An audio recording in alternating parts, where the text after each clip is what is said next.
Praise the lord. ఏం జరిగినా కూడా అది నీ మంచికే వస్తుంది. ఒకవేళ నష్టం జరిగినా కూడా అది నీ మంచికే. కొద్ది రోజుల తర్వాత కానీ మనకు అర్థం అవ్వదు.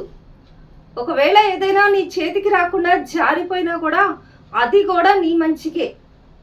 ఫెయిల్ అయినా నీ మంచికే, పాస్ అయినా నీ మంచికే. ఏం జరిగినా అది మన మంచికే వస్తుంది.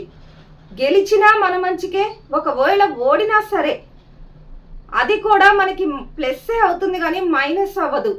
ఎందుకంటే దేవుణ్ణి ప్రేమించే వారికి అది ఆయన ఇచ్చిన కృప. రోమా 8:28 దేవుణ్ణి ప్రేమించు వారికి మేలు కలుగుటకై సమస్తమును సమకూడి జరుగుచున్నవని ఎరుగుదుము.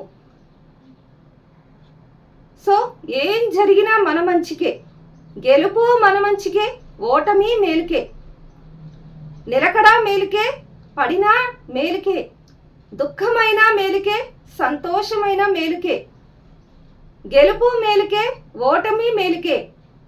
జ్ఞాపకం ఉంచుకో.